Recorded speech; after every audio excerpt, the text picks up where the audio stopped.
of business is a Culture, Tourism, Europe and External Affairs Committee debate on motion 23194 in the name of Joan McAlpine on arts funding.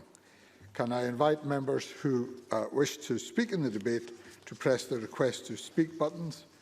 And I call on Joan McAlpine on behalf of the Culture, Tourism, Europe and External Affairs Committee to speak to and move the motion. Joan McAlpine.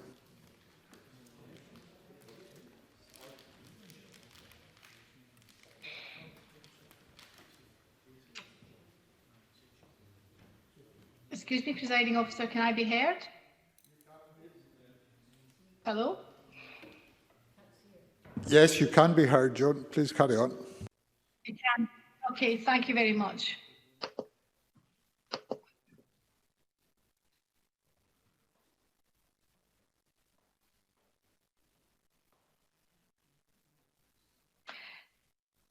Apologies for the delay, Presiding Officer. I welcome the opportunity to debate the Culture, Tourism, Europe and External Affairs Committee report, Putting Artists in the Picture, a Sustainable Arts Funding System for Scotland.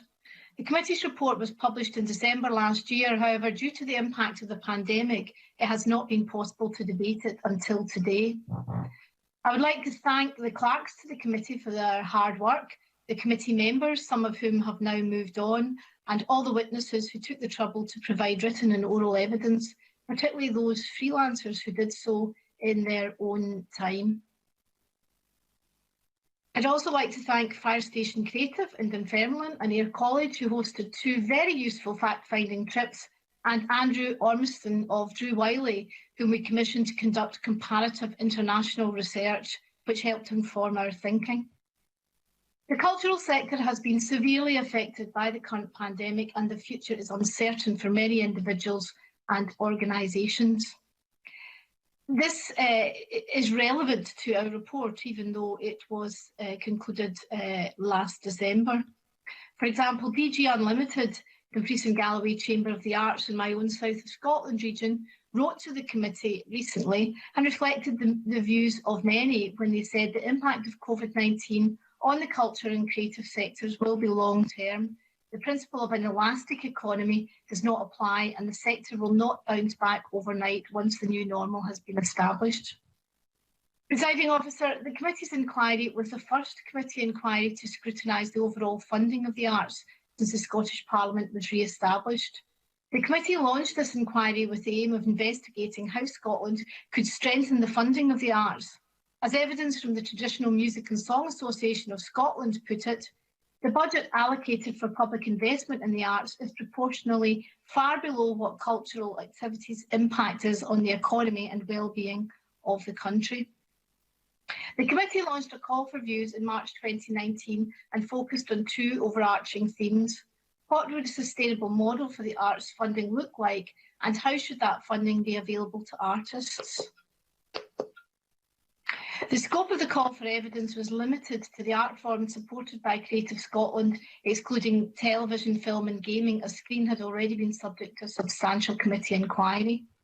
The committee received 69 responses from a range of individual artists and organisations. The issues highlighted were scrutinised in detail over 7 evidence sessions. We spoke with artists at different stages of their careers, local authority representatives and people otherwise working in and with the arts.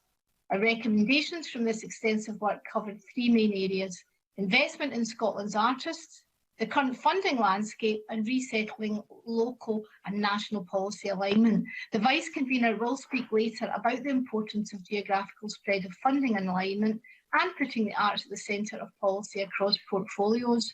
To that end, I welcome that one of our recommendations that the next Parliament consider legislation for a Culture Act, as has been done in the Republic of Ireland, is already part of the Culture Counts manifesto for next year. I will today concentrate on recommendations focused on artists and creative freelancers. One of the committee's main conclusions is that public funding of the arts must ensure artists are paid fairly. It cannot be right, Presiding Officer, that those working in the administration and management of arts have secure salaried positions, while the creative people on whose shoulders those bureaucracies are built struggle to stay afloat. The committee recommended that Creative Scotland should change the way funds are allocated to make the processes more artist-friendly. They should measure how much of the funding they award to an organisation is passed on to artists producing artistic work. The Scottish Government should develop a new indicator within the National Performance Framework to monitor the number of self-employed artists and cultural freelancers who are paid a fair wage. Neo Productions also outlined challenges for artists when completing applications, such as, I quote, "It is not easy or fair when you're competing against being judged at the same level with established organisations that have paid fundraising teams to create their applications."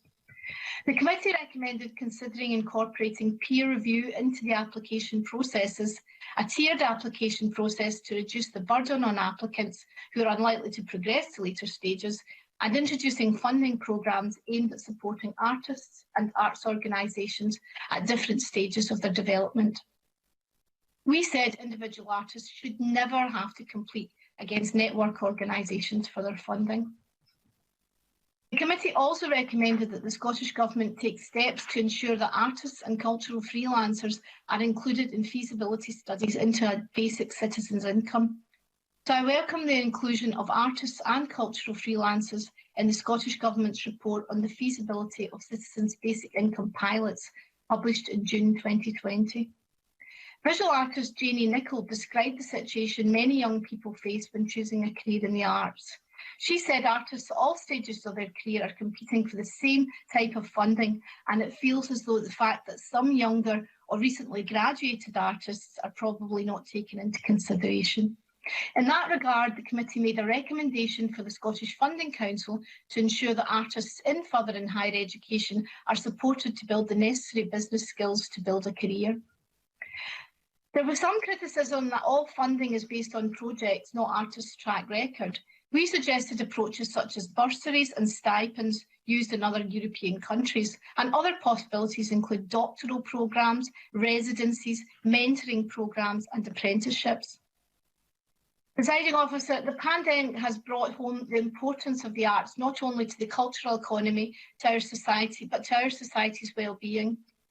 There needs to be a cultural recovery too. I welcome the rapid Creative Scotland and Screen Scotland responses to the pandemic and their support for individual artists and fair work. For example, instructing organisations who had already received funding to ensure that freelancers were paid for any cancelled events. And I also welcome the government's Creative Freelancers Hardship Fund, but it's very clear from the speed of responses to that fund that the need is very great indeed, which is a point made in the recent submission to the committee from the Scottish Contemporary Arts Network, SCAN.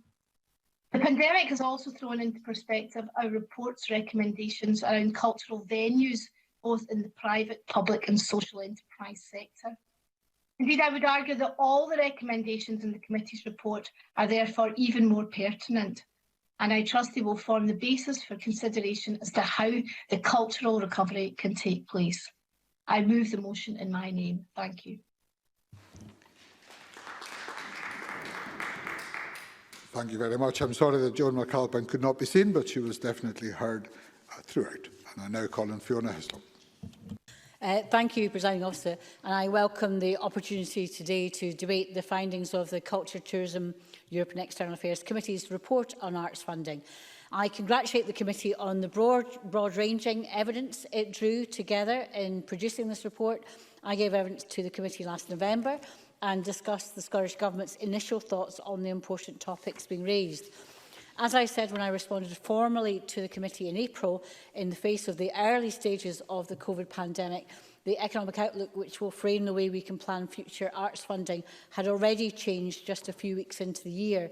More than 6 months later, as we debate this report today, that question of sustainable arts funding has no clearer short-term outlook. We face enormous economic challenges from the pandemic impact and the continued effect of necessary public health restrictions on the arts. We also have the uncertainties of next year's public expenditure decisions, and the capacity for funding in the short term will not begin to become clearer until after the UK Government's one-year spending review later this month. My response to the committee pointed to the Government's culture strategy and the creation of the National Partnership for Culture as complementing the committee's report in providing a strong basis for the future.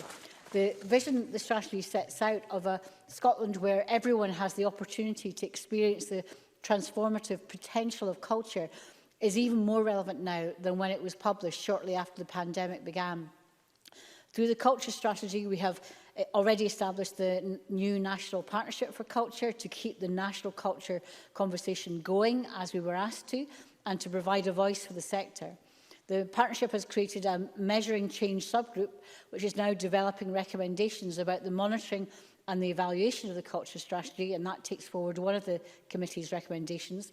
The culture strategy also launched new programmes and initiatives, including an innovative creative residencies pilot in schools, Arts Alive, focusing on areas of multiple deprivation across Scotland. I was also delighted to launch the Creative Communities programme yesterday and to speak to one of the organisations who will be supported under the new programme, Youth Connections.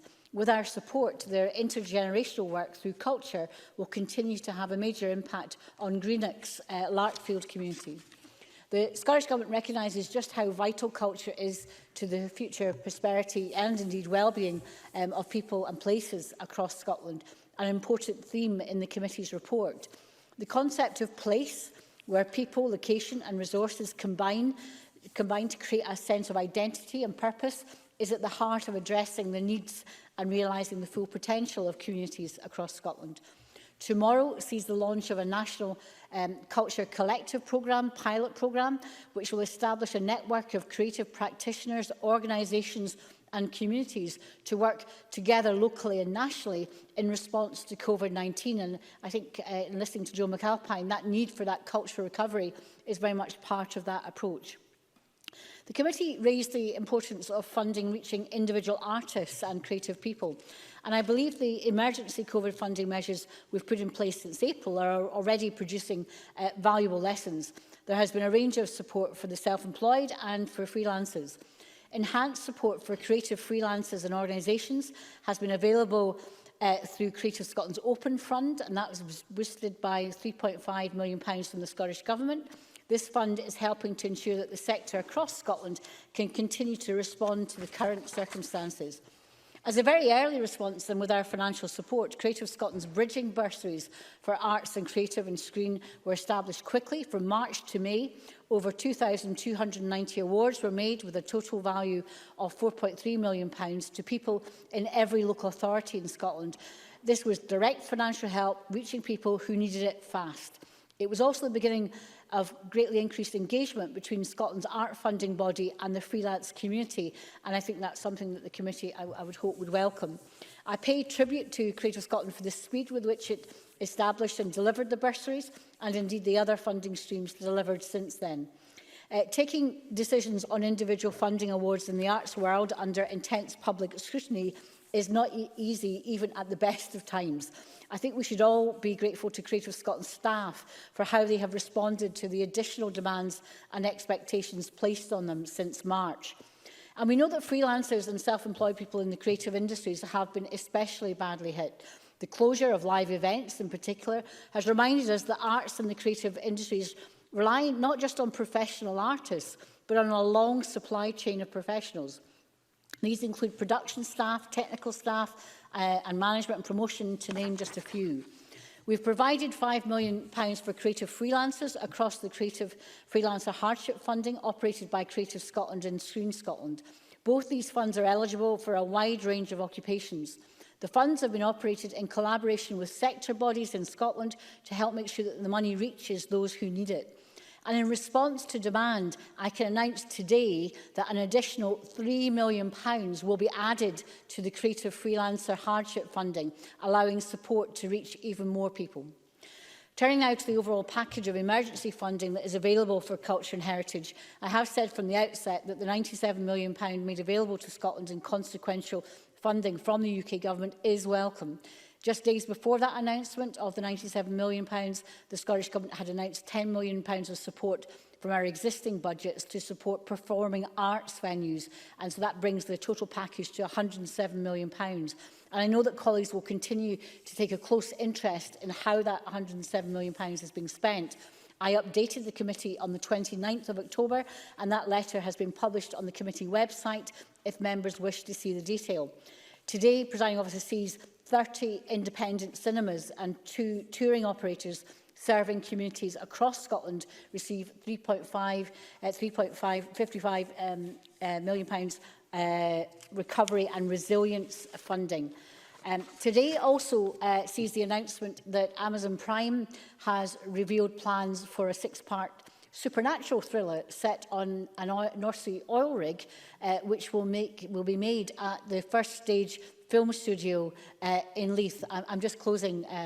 My announcement today of a further £3 million for creative hardship funding is a good example of a flexible response to the demand for existing funds. And I'm sure, as we all recognise, the way Scotland responds to the impact of the pandemic continues to be fast-moving in that light. And I will make other announcements as is practical and sensible. Presiding Officer, culture connects us, reflects us and inspires us, and must be able to be experienced widely by all. This Parliament, through this committee report, and this government, through our culture strategy, can firmly say we place culture at the heart of Scotland. Thank you. And now Colin Morris-Golden. Thank you, Deputy Presiding Officer. Given the committee's report was published a year ago, the temptation might be to assume that it is no longer valid in light of the COVID crisis.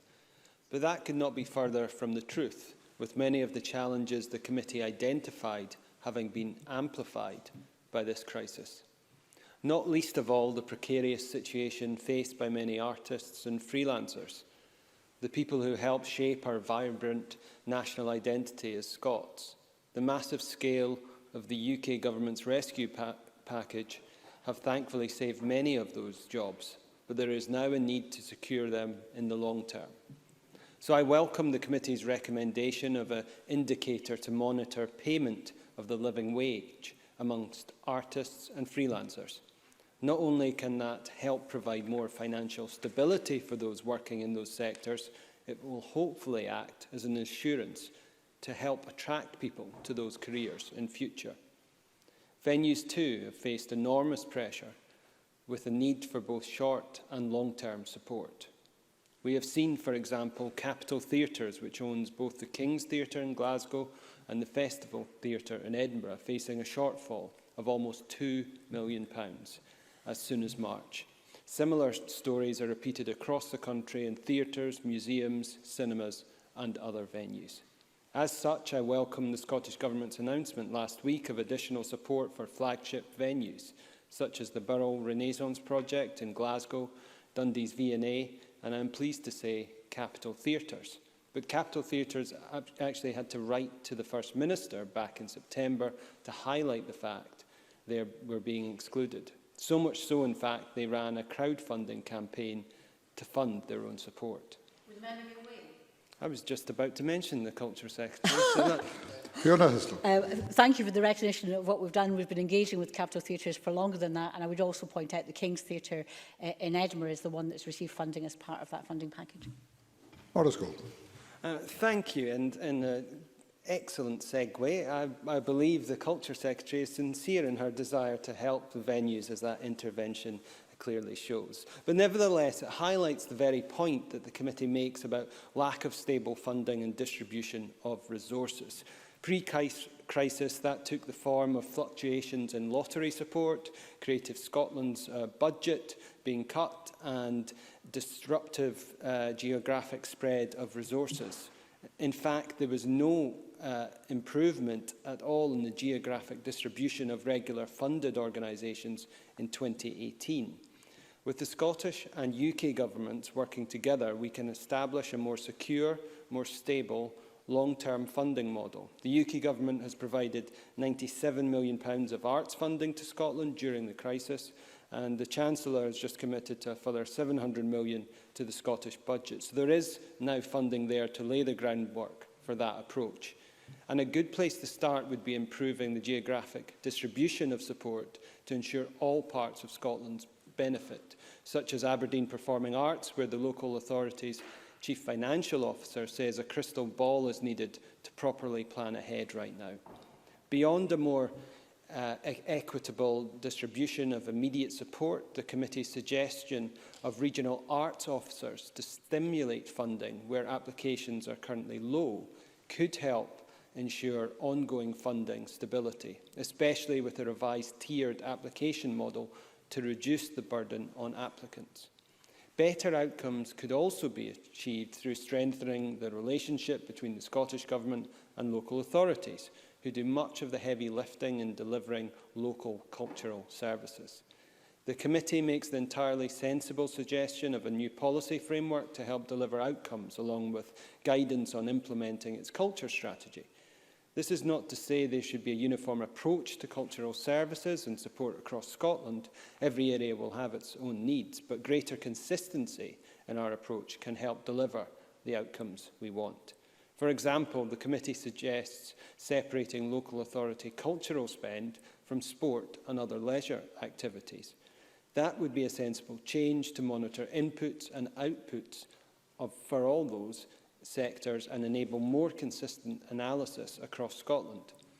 Underpinning all of this, the committee recommends bringing forward an arts bill. This is worthy of consideration, as it is an opportunity to strengthen the sector on a proactive basis, rather than simply reacting to events as has understandably been the case recently. If the Scottish Government is not minded to do so, as the committee asked them, they should explain why. Perhaps in closing, I appreciate we won't be bringing an arts bill through this session, clearly. But we can debate the details, but ultimately the goal now is for the Scottish and UK governments and every party here to work together. Our fight is not with each other, but together to save jobs, secure venues and ensure Scotland's artistic and cultural life not only survives, but thrives in the months and years ahead. Thank you very much. I now call on Pauline McNeill to be followed by Beatrice Wishart. I read a Facebook post recently that said, "Imagine a lockdown without musical culture. Living without great music, great art, is really unthinkable. And I wonder, do we really appreciate the creative sector as much as we should? And do we really understand that those making a living in this sector, what they've been through in the last 8 months? I'm certain that we do not. The Scottish Labour welcomes this opportunity, therefore, to highlight the plight of the creative sector and this excellent report. The importance of art and artists cannot be overstated. The arts improve our mental health, our well-being, they improve our social lives and community cohesion, and they boost our local and national economies. In normal times, they provide the basis for our passions, our expressions, enhance our life in unique ways. But even before the pandemic, arts funding was falling at a national and a local level, a problem compounded by cuts to local government. And many individual artists were earning less than the Scottish Artists Union's published rates. Recent art professional UK research on pay shows that pay and fee rates in Scotland are lower than the rest of the UK, with a freelancer Scotland average £11,000 a year compared to the UK average of £16,000. And this is why the Culture, Media and Sport Committee report, I believe, has become so pivotal and has come at a critical time. I commend the leadership of its convener and the committee itself for an excellent piece of work, because one of the opportunities it presents on the back of these dreadful times and the recommendations of the committee report is to review the way in which we recognise artists and many in the sector who were not in receipt of fairness or a fair wage. And I believe it's our chance to renew our national mission to support the sector. Many have had their livelihoods destroyed by COVID-19, as others have said, and the wide and varied ways that sole traders in this sector have set up their business has been discriminate in the way in which funds have been distributed. Self-employed people who set up as limited companies paying a single wage themselves have found it difficult to obtain government support. So one thing I'm clear about is that this is a sector that needs some serious attention. As we've heard from others, and the Cabinet Secretary mentioned it in her opening statement, the music sector is in complete meltdown and, of course, is a diverse and important industry for Scotland. Events, roadies, PA companies, session musicians, recording studios, rehearsal studios, promoters, agents, lighting companies. It will be, sadly, one of the last sectors to return to normality, but we must be alive to the dangers in between of losing important people from this industry. Singers, from the most famous to the less well-known, make a modest living from their performances, and they're devastated by the last 8 months. Some may never return, and that's why we must plan to rebuild the sector based on values of decent pay and fair work and decent support. I do welcome the Cabinet Secretary's announcement on £3 million. The hardship fund, I think, will be really, really needed in these times. Nicola Bernadetti, an award-winning musician who always speaks out on behalf of musicians, said that many musicians are facing retraining. Many are talking about leaving the country. And she said it's not just a fabrication, it's a real-life situation. We don't want to see it happen. This is not just about saying we want handouts. It's about everybody talking and finding a way out that is safe, but to preserve music and performance in the longer term. And that is why I think it's really important that I've heard that Claire Baker has secured a members' debate next week, supported by Tom Arthur, the convener of the cross-party group, because I believe that performing music is so important for so many people, and young people in particular. It's such an important part of their lives.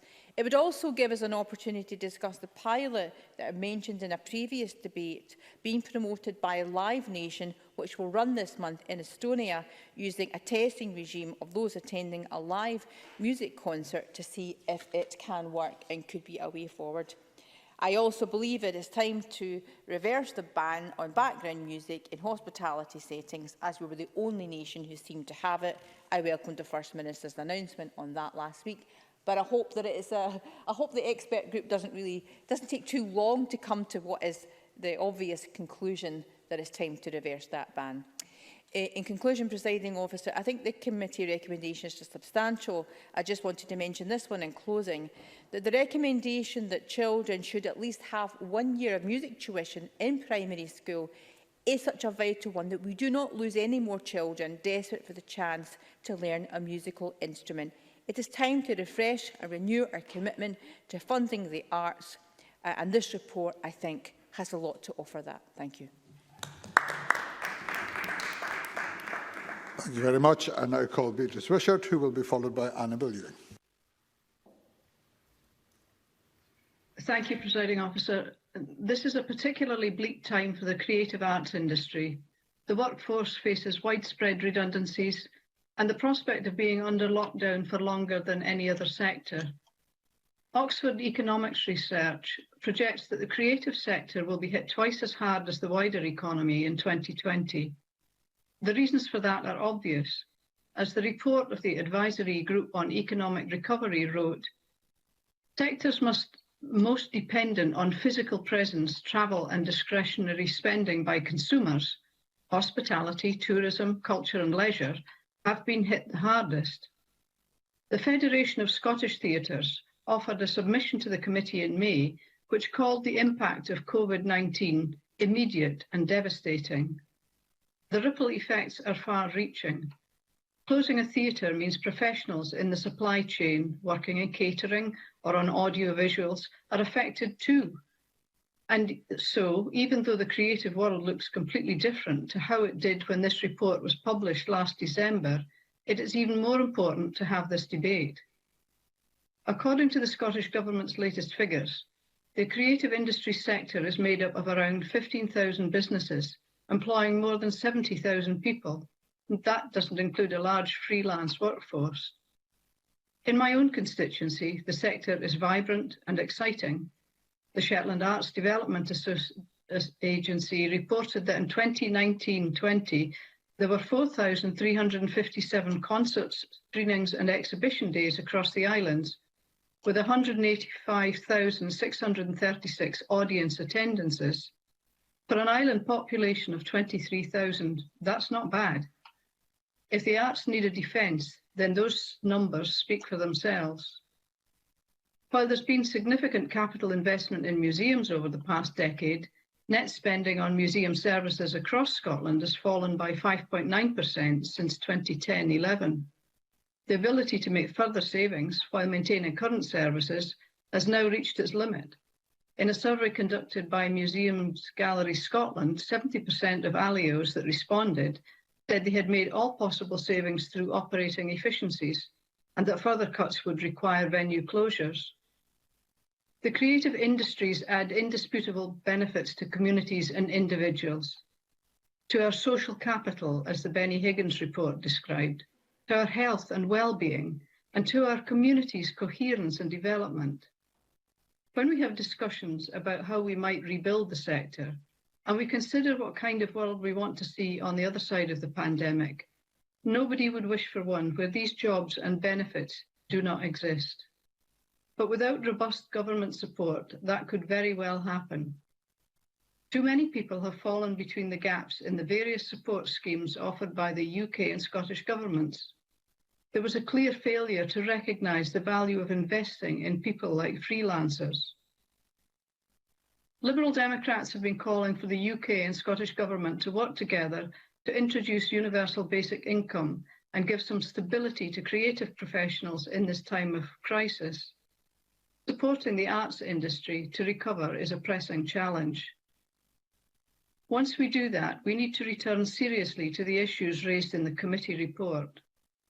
Unfortunately, the stressful churn of moving from lifeline application to lifeline application will already be familiar to many in the arts industry. There was already a mountain of paperwork for people to wade through just to survive. Structure and stability are desperately needed even out with a pandemic. The committee heard how artists felt like they had to jump through hoops to access funding, and that decisions by funding bodies were often opaque and demoralising. That has to change, so government and its agencies do better to support our creative professionals who add so much to the communities we all live in and to national life. Thank you. Thank you. We now move to open debate speeches, and I call on Annabel Ewing to be followed by Rachel Hamilton. Thank you, Presiding Officer. And as a member of the Culture, Tourism, Europe and External Affairs Committee, I'm pleased to be called to speak in this debate today on our December 2019 report on sustainable arts funding in Scotland. And before turning to the committee report, I would wish to take this opportunity to pay tribute to Sir Sean Connery, who sadly died on Saturday. He was indeed an immense Scottish cultural icon, a true international superstar, and without question, the best James Bond ever. His commitment to the arts in Scotland is well known, and his contribution via the Scottish International Education Trust has directly impacted the lives of so many in Scotland, including in the arts. Presiding Officer, the report we are discussing today is a very substantial piece of work, as we have heard, and it will simply not be possible to do it justice within my 4-minute speaking slot, so I'll focus on a few key points. In amongst the some 69 written submissions, we received over 7 oral evidence sessions to fact-finding missions. We produced some 28 recommendations addressed to the Scottish Government, to Creative Scotland, to local authorities and others. And a key focus, of course, involved funding.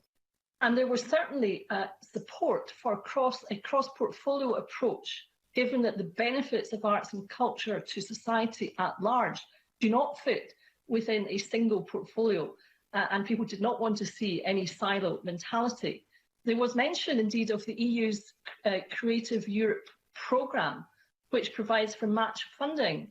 However, even although membership of this EU programme is not limited to EU countries, it is regrettable that the UK government certainly indicated that it was not minded to continue membership of this programme, and perhaps it could be clarified whether that is still their position. Also, mention was made of the so-called UK Shared Prosperity Fund, intended to be the successor to the structural and investment funds. And again, there seems to be no clarity as to what that will entail, in particular for the arts and culture sector. As regards the distribution of funding, the view was strongly expressed, as we've heard, that the geographical reach of Creative Scotland in terms of funding distribution needed to be looked at. And there was also recognition of the need for the Scottish Government and local government to work more closely together in terms of an overarching strategic approach. And the other area concerns the decision-making process in Creative Scotland, and we have recommended that they move to a peer review approach, which has been so successful in Ireland. In conclusion, Presiding Officer, I very much welcome the Cabinet Secretary's announcement today of an additional £3 million for the hardship fund for creative freelancers. I know from direct experience with a constituent that the opening of the fund on the 26th of October led within hours to massive oversubscription and the programme having to be paused. So that is indeed very good news indeed. Presiding Officer, the focus during a global pandemic has to be on getting through the immediate future. But I know that the Cabinet Secretary has demonstrated her understanding of the arts in Scotland and her commitment to the arts in Scotland. And I'm confident that she will do all that she can to do right by artists and the arts in Scotland. Thank you. Thank you very much. Rachel Hamilton to be followed by Kenneth Gibson. Thank you, Presiding Officer. I want to thank the Culture, Tourism Europe and External Affairs Committee report on a sustainable arts funding system. It sets out a wealth of recommendations which strive to build on and enhance the sector. Maya Angelou said, "You can't use up creativity. The more you use, the more you have." And it is with that quote in mind that I pay tribute to our wonderful arts and cultural venues sector, who would normally be thriving right now if it wasn't for COVID-19. Scotland has a wealth of cultural talent, and it is disappointing to see all of this so negatively impacted by the times we are living in. I'm particularly concerned for young people because of the number of venues and theatres which remain closed for business. We must remember that whilst there is no silver bullet, support has been given, with the UK committing 97 million to support Scotland's artistic and cultural heritage. And this sits in comparison to the SNP government's 10 million prior to the UK government's intervention. Ultimately, young people are paying the price for the closure of arts venues and the lack of sustainable arts funding. We know that they haven't had the same opportunities this year to develop their talents in Scotland, with rehearsal spaces being closed and limits on gatherings. It's been an extremely difficult year. We sadly didn't have the opportunity to enjoy the Edinburgh Fringe in its entirety this year, and I know what a significant loss culturally and economically this has been to the arts sector. Young people are crucial to the survival of the arts sector, and encouraging new talent to come forward should remain a top priority, even with a landscape of ambiguity. I was glad to see included in the report the recommendation for free musical tuition for school pupils. The Scottish Conservatives believe that if we start children learning music at a young age, as well as promoting new talent, it is scientifically proven to help with other areas of educational development. Free musical tuition is already partially provided through the Youth Music Initiative. The Youth Music Initiative exists to ensure all councils can offer at least 1 year of free musical tuition in primary schools, and all councils are presently committed to this target. However, I believe it could be expanded further to fulfil the recommendation within the committee's report. Scotland's top artists have been outspoken on this matter. World-famous violinist Nicola Benedetti said, "Without learning to play an instrument, who knows what potential talent we might be missing out on? We could have the next Bach, the next Nicola Benedetti, the next anyone in our schools." And back in January, we saw English schools receive 80 million for musical tuition, and the investment will be instrumental in making students musically literate and exposing them to a wide range of styles and traditions. I think the Scottish Government should consider seriously the importance of free music tuition in schools going forward, given so much is at stake with COVID-19 and a declining uptake of musical instruments and qualifications. And I would also recommend an urgent review of the impact of restrictions on the delivery of current musical tuition, especially the impact it may have on the Scottish educational attainment gap.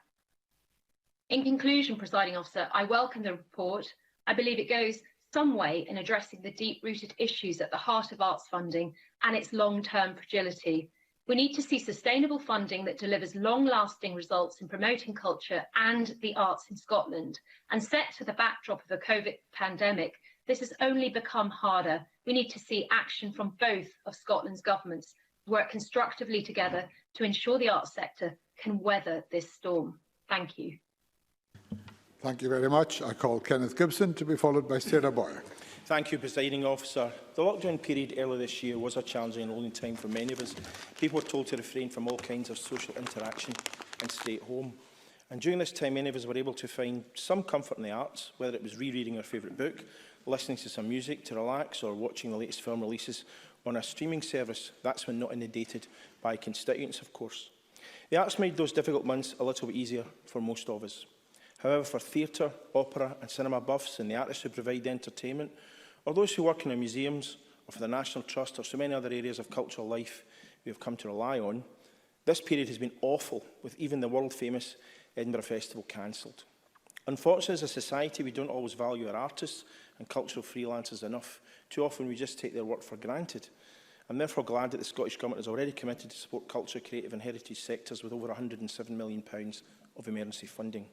This includes financial support to our flagship cultural venues and, crucially, to smaller organisations and individuals within the culture sector. Presiding Officer, culture has a major impact on the sense of well-being of both individuals and communities. This is the case in normal times as much as during the ongoing pandemic. Our work in the committee showed that the arts funding was already facing significant challenges and uncertainty before the pandemic, including Brexit and fluctuations in Creative Scotland's national lottery income. I'm therefore grateful to the Cabinet Secretary for Economy, Fair Work and Culture that she's committed to monitoring and reviewing national lottery income as part of the totality of Creative Scotland's budget and build any projected fluctuations into government planning assumptions. I also appreciate the Cabinet Secretary has written to the UK Secretary of State for Digital, Culture, Media and Sport to express concerns about the reckless decision to drag Scotland out of the Creative Europe programme, even though participation in that programme is entirely open to non-EU member states. Unfortunately, here our pleas will continue falling on deaf ears. It's absolutely vital that Scotland's artists receive at least a similar level of funding from the UK Government's proposed UK Shared Prosperity Fund as at present. The Scottish Government's hands are, however, not completely tied, and the committee's work shows that there are actions that can be taken to ensure that art sector's recovery plays an instrumental role in building back better after the pandemic. It's encouraging that the Cabinet Secretary will also develop cross-government policy compacts, embedding culture at the centre of policy making. Plans to make the culture and heritage sectors part of Scotland as a Fair Work nation by 2025 also give us cause for optimism and are more important now than ever before. Artists and cultural freelancers must therefore also be included in the range of participants selected for the ongoing feasibility studies for universal and unconditional income payments, and I'm glad the Cabinet Secretary has already indicated that this should be the case. It's equally encouraging that Creative Scotland is taking steps to urge all organisations they fund to adopt fair work practices. However, in order to make Creative Scotland's distribution of funding fairer and more diverse, a peer review with rotating panels should be included in its application processes as recommended by the committee. The early stages of the application process should moreover be tiered to focus on artistic merit. I'm glad the Chief Executive of Creative Scotland has already indicated agreement with these principles. Presiding Officer, Scotland's art scene, as we know it pre-COVID, will only make a full return if our artists can make a living and see a sustainable future for their line of work. And musicians, I know, are particularly struggling at this time. Although the economic outlook is now very different to that predicted before COVID-19, we must invest in Scotland's fantastic artists, including cultural freelancers. The committee's report sets out a number of practical and viable solutions as to how this can be done, and I look forward to seeing them implemented. Thank you very much, Mr Gibson. Can I call Sarah Boyack to be followed by Stuart Stevenson? Thank you, Presiding Officer. I think the report by the Culture, Tourism and External Affairs Committee is fantastic, and I want to thank the committee members, clerks and all those who gave evidence for the report that we're debating today. And as everybody, I think, in the Chamber has commented, although we're in the middle of a pandemic, supporting our artists and cultural sector is vital, not just to get us through the pandemic, but to flourish, to come together afterwards as a society. We all know that the arts improve our mental health, our well-being, they improve our social lives and community cohesion, and they boost our local and national economies. And as other colleagues have said, although we've missed out on the festivals this year, some of which have been able to go online, it has given a huge gap in our lives and our economy this year. And I want to focus on some of the recommendations in the report. We need support for artists, not just during the pandemic, but going forward. Polly McNeill raised the reality of pay that artists received, and the Scottish Artists Union informed the committee that 3 out of their 4 members consistently failed to be paid rates equivalent to the union's published rates. The Musicians' Union noted that the availability of paid work is a critical issue for its members, and that publicly funded projects must be remunerated fairly and ideally in line with minimum suggested union rates. I'm sure I'm not alone in that I've had several self-employed constituents in touch, actors or artists, who are really worried about their future and how they pay their bills now. So I welcome the fact there is support for artists. We need to make sure that's published. But it's also critical that they are able to earn a fair wage going forward so that they have the confidence to stay in the sector for the future. So the committee's recommendation on fair pay is absolutely vital. Now, as other colleagues have commented, wider funding for the sector is crucial.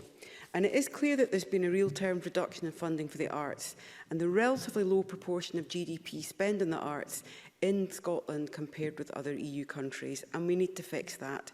And although there has been resources, we still haven't seen enough support from either the UK or the Scottish Government to recognise the importance of the arts. The committee's report also highlights the need to address potential gaps from EU structural funds and making sure we have stable funding given the fluctuations in the National Lottery income.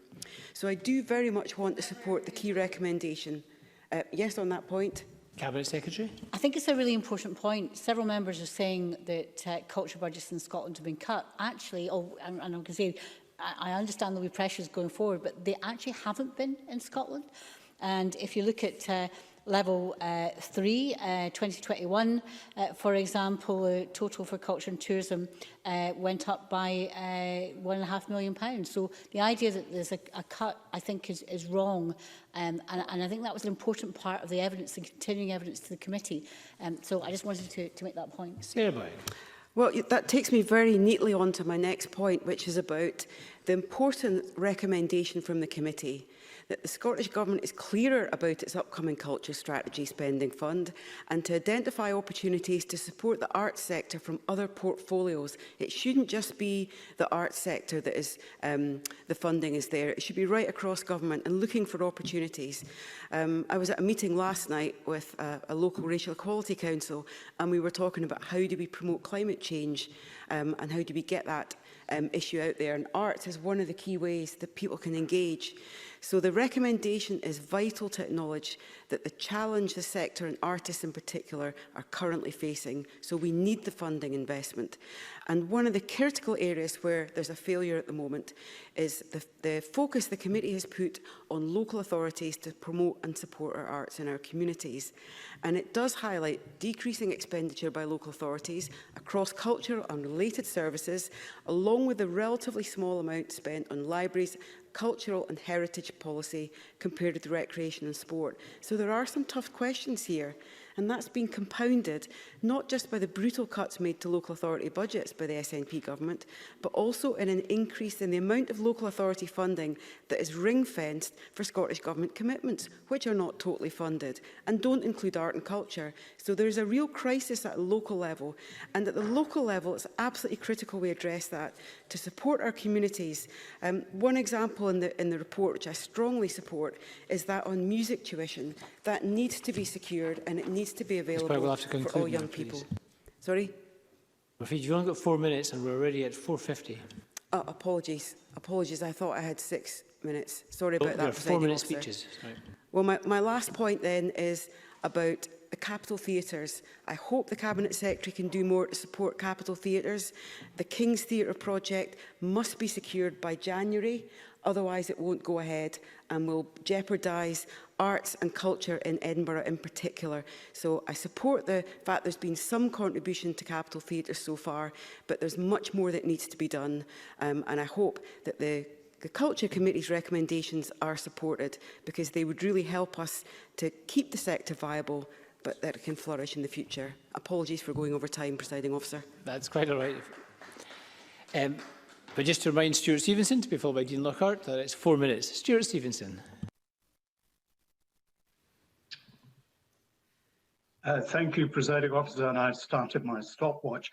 Let me just at the outset congratulate our convener for turning Marcel Moreau's art on its head, engaging us without images, whereas Marcel engaged us without speech. But more critically, let me, like others, affirm the importance of the arts. It takes many forms, it achieves many things, it can help us cope, it educates us, illuminates truth, it creates joy, creates sorrow, and it can even reveal who we are and change who we are. My spouse is particularly keen on the last one there. She has this view that I'm one of the least artistic, least cultural people she knows. She welcomes my very recent elevation to the committee. Now, my personal art is photography. I take wonderful photographs. Who knows? You might agree. Meanwhile, those havens of art, theatres, museums, music halls, are in the current environment, as we've been hearing, basically unable to operate. Now, clearly that's the right decision in the face of our health crisis, but we need to recognise that art maintains a crucial role in creating community, in creating shared experience. So how are we going to deal with the pandemic without art? The psychological challenge we now face might be healed by artistic re-emergence after this sad history is over. Many months of not being able to congregate with others, to laugh with others, to be emotionally stirred by others who bring art into our homes and bring us into theatres. It will continue to have an important role in getting us through all this. It can play a key part in healing that common sorrow we've felt through the loss of friends and loved ones, and simply being out of contact with our many friends. More important sometimes than we realise until we experience that loss. It would be a grave mistake to allow arts and the people who create arts for us to wither on the vine. So we need to make sure, for one thing, that we have measurements that enable us to justify some of the things we're going to have to do. I specifically like to agree with the committee's recommendation that we should establish a cultural observatory, draw together the data that are there to measure the spread and impact of public funding of the arts across Scotland. If we're going to achieve progress and success, we need to be able to measure it, but not measure it to exclude particular parts from the system, because we want risk to be taken and some things not to do as well as we might hope they would. But if we don't know the baselines, we don't know when we've departed from them. So I support the recommendation that the committee has made that the culture spend is disaggregated and provided separately, away from simply from tourism. That would help us all understand at all levels of public life what we're spending and enable us to make a proper assessment of what's going on. We can look abroad. I'm wearing my Democrat outfit today. Everything's blue apart from the poppy. And in New York and in California, they have, according to the Arts and Cultural Production Satellite Project, which is based over there, the arts sector in New York, £120 billion in 2017. California, £320 billion in the same year, covering a whole range of arts. As a recent member of the committee, I congratulate my predecessors on their efforts, to which I made absolutely no contribution, but they were worthy efforts, worthy of this debate. Thank you very much, Presiding Officer. Thank you, Mr Stevenson, and for your timing. Dean Lockhart, to be followed by George Adam. Dean Lockhart. Thank you very much, Presiding Officer. Let me also add my thanks to the clerking team, the convener, the deputy convener of the committee and the witnesses who gave evidence to the inquiry. The committee heard from a wide range of witnesses that arts, culture and heritage promotion are absolutely vital parts of our collective lives across Scotland. With evidence being given by 69 organisations, the committee reported on two key areas. First of all, what a sustainable model for arts funding should look like and how that funding should be delivered to individual artists to make sure that individual artists are fairly rewarded for all their work. The committee made a comprehensive set of 30 recommendations, with key recommendations including the development of a long-term strategy to protect Creative Scotland's budget from fluctuations in national lottery income, and for the Scottish Government to bring forward a new policy framework for a more predictable funding structure for arts in Scotland. Now, these longer-term recommendations are to be welcomed. They still remain valid, but as other speakers have highlighted, the immediate priority for the sector is the current situation currently facing culture and arts across Scotland, which is increasingly critical, with many artists, performers and venues of all sizes struggling to stay in business.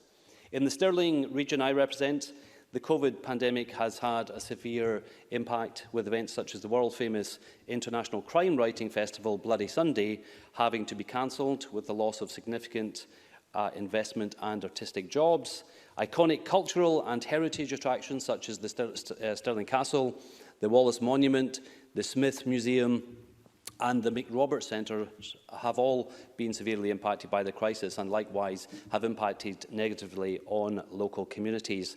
And I'm sure members across the Chamber will have similar stories, as we've just heard, about the impact of COVID-19 on local artists and cultural venues. And that's why, Presiding Officer, it's essential that the Scottish Government and the UK Government work together to provide essential short-term funding to support the sector during this crisis. And in this regard, we very much welcome the UK Government's package of £1.6 billion announced in July, which saw almost £100 million, as the Cabinet Secretary said, £97 million coming to Scotland to support the sector. This funding was part of a wider package of measures from the UK Government to support all sectors of the economy, which saw nearly 800,000 jobs in Scotland being protected. And the important point here is many of those jobs were in the arts and culture sector. The importance of the job retention scheme was emphasised by evidence given on behalf of the Citizens Theatre, Alex McGowan saying the single biggest help to the sector has been the Treasury's job retention scheme. It has materially contributed to our ability to remain a going concern and see out the current financial year. And, Presiding Officer, with further restrictions being imposed on the sector and the wider economy, that working together between the Scottish Government and the UK Government will be increasingly important. And to this end, we welcome the UK Government's confirmation that the furlough scheme will be extended in the event of further lockdowns. The Cabinet Secretary mentioned in her opening remarks the announcement of additional funding for independent cinemas through the Independent Cinema Recovery and Resilience Fund, and this will be a very welcome development for independent cinemas across mid-Scotland and Fife. Presiding Officer, let me conclude. The value of a strong and dynamic culture and creative sector in Scotland cannot be overestimated. It's important this Parliament continues to respond to the immediate short-term crisis, as well as keeping in mind the longer-term needs for reform of funding to make sure that artists are rewarded fairly for their hard work.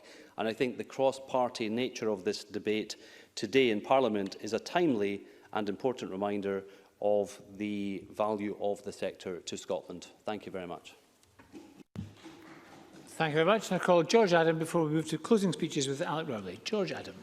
Thank you, Presiding Officer. Presiding Officer, I welcome this debate and the tone that we've had this debate in as well.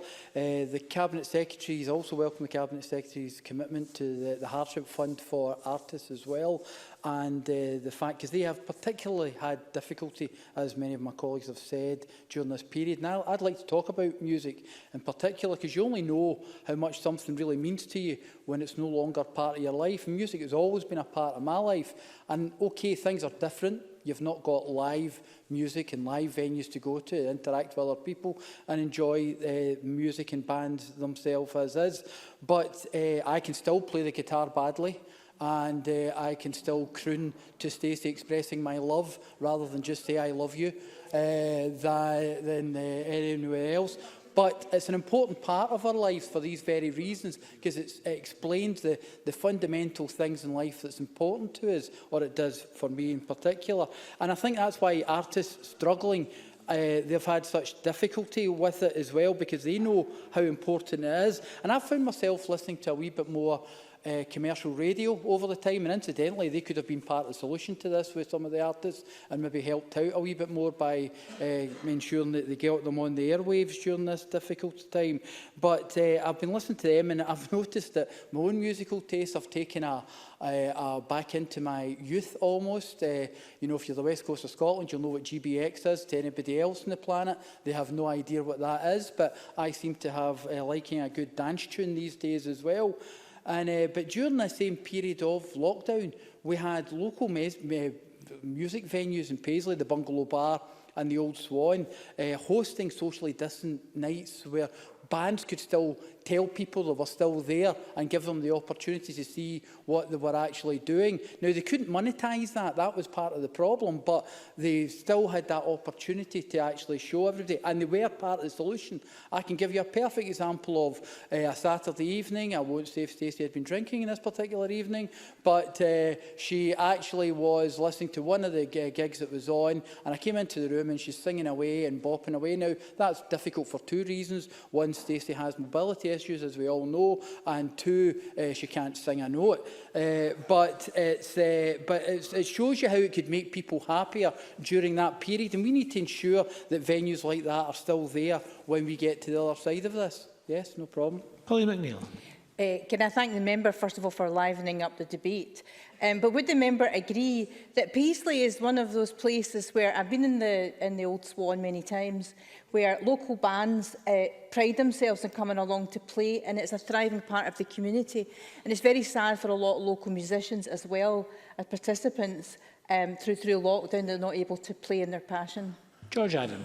Yes, I agree with Polly McNeill on that, because as Polly McNeill will be aware, the Bungalow Bar is the spiritual successor of a bar in Paisley of the same name during the punk era in the 70s, where Glasgow didn't actually, it banned punk music, but Paisley saw a chance to make some money and actually encouraged it, and all the major bands of that era played in the town of Paisley in the Bungalow Bar. And it's these venues that the Bungalow Bar in particular is a community trust in Paisley now, and it actually gained from the funding that the Scottish Government did recently, and they're thankful for that as well, because we have to make sure that that's still there, because it is a very important part of every single one of our lives. And I would say, you know, it wasn't that long ago that I was standing here, presiding officer, and I was talking about the positive case of cultural regeneration through Paisley's 2021 bid for the UK City of Culture. Well, I'm glad we never got it now, because next year looks as if it's going to be quite difficult if you're going to have a major event like that. But that showed me how we can use culture to regenerate, and some of that work is still ongoing within Renfrewshire Council. It's still going to be difficult. There's going to be more challenges. But if we're going to come out this other end, we need to take these messages and use culture as a way of being able to regenerate our town. The only thing that's different is there is more of a challenge. So, in closing, presiding officer, I've said we have to continue to support the work within Scotland's cultural sector.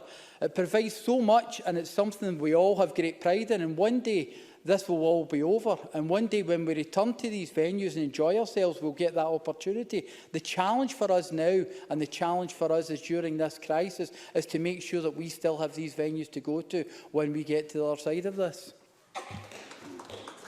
Thank you. Thank you very much. We're now going to move to closing speeches with Alec Rowley. I would just encourage all members to return to the chamber. Alec Rowley. Thank you, Presiding Officer. When George Adam was saying there that he played the guitar, I'd said to Polly McNeill that he must have been a teddy boy, but it turns out he was a punk.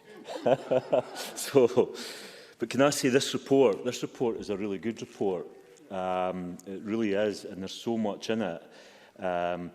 But it's come at a time when this whole sector is really struggling. I should first say I would want to associate with the comments of Annabel Ewan in terms of Sean Connery. I saw an interview a few weeks ago with Brian Cox, who talked about how he came down for Dundee and his auntie took him to the pantomime at the King's, I think he said. And that's the kind of opportunities that working class, because both these actors, remember, come from working class backgrounds. And part of the desire for me to support the arts over the years has been that working class people need to have access to the arts.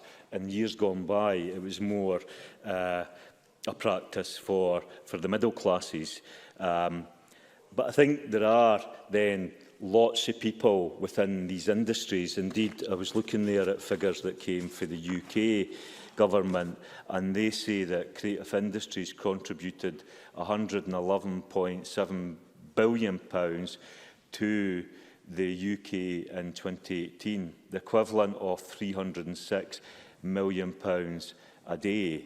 And that's what's at risk here. I should also say I was delighted in this report that they visited the fire station, the art gallery in Dunfermline. I was certainly heavily involved in supporting those creative local people that set that project up. And that is certainly one area where I think that just left the council officials, that would never have happened. Indeed, the council officials were dead against it. So it took local people and local political will to get behind it to make it happen. And it is a brilliant project that has delivered a lot in that area. But we are talking about real people, and we're talking about their livelihoods. And that's the risk here. I should also say to the Cabinet Secretary that the fire station creative have been successful in getting support from the Scottish Government at this time, which I know they are very grateful for.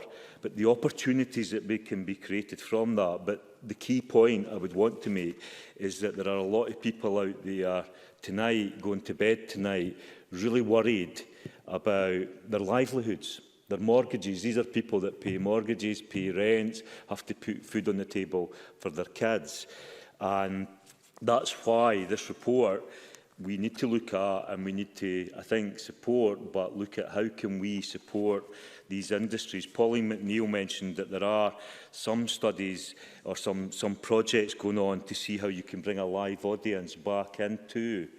And it does look difficult. And I know it's not easy, but we have to find a way, because there's far too much at stake for individuals within the arts. And given the current circumstances that we face as a country, it is organisations like the Fire Station Creative in Dunfermline that are at very real risk.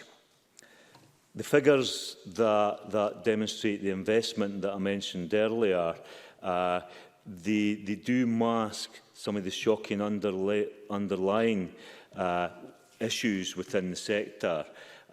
Fair pay is a big issue, and it's important that we address within this sector the terms and conditions in which people are expected to accept.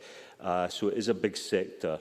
The takeaway message, I believe, for the Scottish Government is that artists in Scotland must be able to earn a fair wage so that the arts can remain central to our society and our way of life. If we return to the Fire Station Creative, when that organisation opened its doors, it sold out its artist studios almost instantly. And I saw the same along in Burnt Island some years earlier, where an innovative project at Burnt Island Station was put in place to create units. And so if we talk about building industry and building SMEs, then this area is an important area to do that. So well done to the committee on the report. It's a really good report. I do hope that it doesn't just sit on the shelves, but that it leads to an improved arts sector in Scotland. Thank you. Thank you very much, Mr Rowley. I call Oliver Mandel to conclude for the Conservative Party. Thank you, Presiding Officer. I'm pleased to be closing this afternoon's debate, or as now is this evening's debate, on behalf of the Scottish Conservatives. I think the debate, much like the report, has been extremely worthwhile and seen broad consensus on a cross-party basis. As many speakers have already said, the arts is a key area of our national identity and gives so much back to our society. We would all be poorer without the multitude of artists, companies and venues who work hard in normal times to deliver using the limited resources they have. But as we've heard time and time again, these are not normal times, they are unprecedented, and the arts, like so many other areas of our economy and society, are in crisis, with many jobs, venues and livelihoods on the brink. The support we've seen so far from both Scotland's governments has been welcome, but the challenge is great, and we must all acknowledge it is getting greater. Just as we began to send some hope and optimism that those in the arts may be able to open back up to the public, we have again seen an acceleration in the coronavirus, and it's clear that a bleak and difficult winter with limited commercial opportunities lies ahead. We must all work together to do what we can to get through and ensure that this important sector is here to restart in full when it's safe and possible to do so. For me, the most important thing, as we've heard from many members, is that we must not lose the skills and knowledge that's been built up here in Scotland. In the meantime, there are many good examples of the ways things can be done differently, particularly online, to allow people to continue to enjoy cultural experiences. But this is not the answer for everything, and it's not the substitute for face-to-face performances, and particularly, I think, when we've heard Polly McNeill and others talk about live music, there is something about that can't easily be replicated online. The same can be said for many other art forms, where the connection between the audience and the individual is broken when people are experiencing it through a screen. I think it's hard in the context of what I've just said to look beyond survival, but if we want to build back better and ensure the arts sector in Scotland thrives in the future, then the committee's 30 recommendations, which aim to put Scotland's artists at the heart of Scotland's arts funding system, would be a good place to start. The report had widespread input, with almost 70 of Scotland's leading artistic and cultural organisations giving evidence to the inquiry. Key recommendations, as we've already heard, included an indicator to establish how many freelancers and self-employed artists are paid the living wage, something that was welcomed by my colleague Maurice Golden in his speech. The development, I think, as well, of a long-term strategy to protect the arts budgets from fluctuations in the National Lottery income is a really important one. It's something that leads to uncertainty, and where there isn't a secure source of funding, it makes it very difficult for many smaller arts organisations to plan ahead and use their resources effectively, and often, I think, leads to people chasing after money and gearing their projects around the funding that's available, rather than doing what they love and what they want to do. So I think it's something that could be looked at.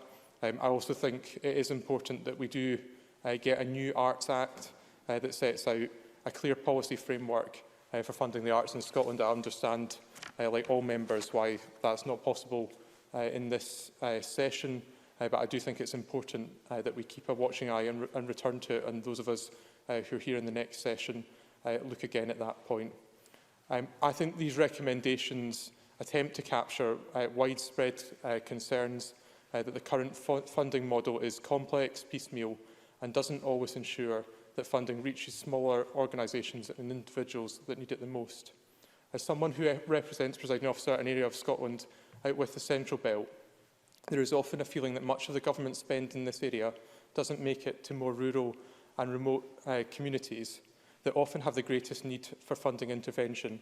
And the convener of the committee herself mentioned D&G Unlimited, and I was struck by their recent submission to the committee that showed the disparity between different local authority areas in Scotland, and my own local authority area of Dumfries and Galloway sits pretty near the bottom of the table when it comes to local government spending on culture per head, but also the percentage of funding it receives from Creative Scotland doesn't match up with the size of the population it makes up. And I hope that this is something the government will reflect further on.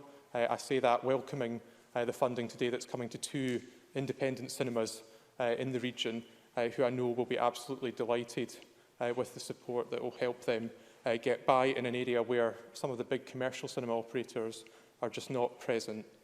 So in conclusion, presiding officer, while the picture looks challenging for the arts, when this report was published, There was no doubt that things were challenging then, but it is perilous now. We must all do what we can to salvage the sector and ensure that this important area of Scottish cultural life and identity that we're all so proud of is in a position to rebound. Thank you. Thank you very much. And I call on the Cabinet Secretary. Cabinet Secretary, up to 6 minutes, please. Presiding Officer, I'm grateful to colleagues for their thoughtful contributions to the debate about the committee's report.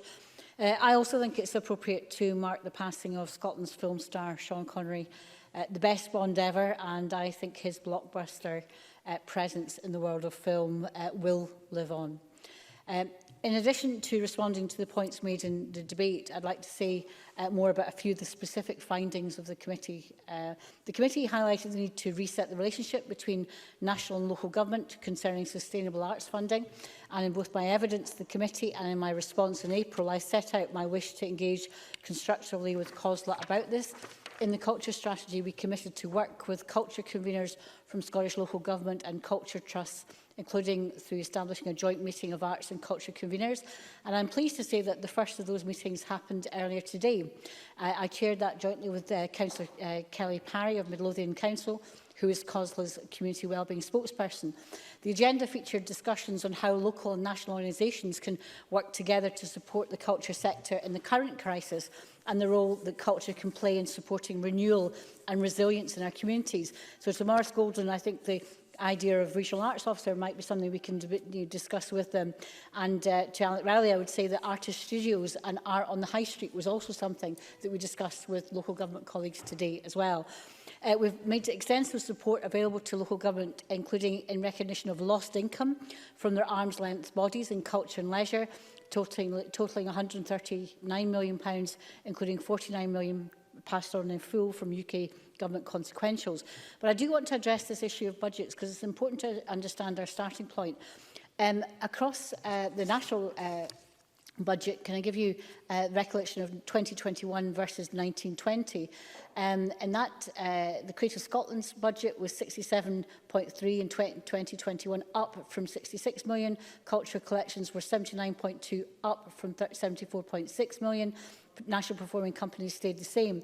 But there is an issue also that many touched on about local government, and should we separate out culture from sports and leisure? Actually, one of the challenges is it's lumped in also with tourism, and it's actually been the tourism budget that's gone down, not actually the culture budget relatively, even though people's perception is that it has. Now, I'm not saying there's not going to be problems going forward, but I think it's important to set the record straight.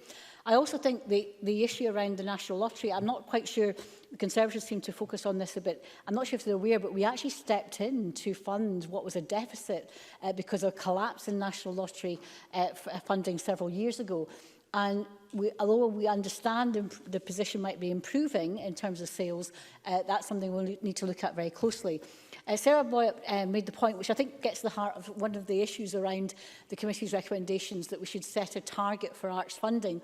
But I think she's absolutely right when she says that we should be making sure we're mobilising funding from culture from lots of different budgets, not just what the culture budget is. And I think that there's a bit of a tension there. The committee recommended continuing Scotland's participation in the Creative Europe programme, and I think Annabel Ewing and Kenny Gibson mentioned that. And the UK government's position not to seek participation in the Creative Europe programme remains the same, and that's highly disappointing. And we've yet to receive a persuasive explanation on the basis on which it was, the participation was rolled out. Domestic programmes cannot have the same reach as Creative Europe, and that transnational framework has delivered much in terms of collaboration and exchange. So we're considering ways in which the loss of Creative Europe might be mitigated as far as possible, and in discussions with the Westminster Government as well. The National Partnership for Culture I mentioned started meeting in June 2020. They've been tasked with providing advice to guidance on strategic issues, but also considering and advising on how we promote recovery and renewal in culture, and that's an important part of their work. Pauline McNeill talked about what would the world be without music. Well, I don't know about you, but it would mean a huge amount. Many members talked about music. And in the early days of the pandemic, every day at 1 o'clock, there was a young woman in Linlithgow who played the bagpipes and played the roke, which is my hometown's tune. And every night after I finished my work late at night, I would play that on the Facebook, and that kept me going through some of the difficult times. Duncan Chisholm is doing his bit for me just now in terms of his experts. But Oliver Mandel is right, digital is there, but there is nothing quite like live, and I think that's what we're all committed to. Polly McNeill. You've heard me say a couple of times, and you're probably aware of this, that Live Nation have been talking to DCMS about this pilot in Estonia. I just wondered, have you had any involvement in that, or any thoughts on it? Would be useful to know. Cabinet Secretary.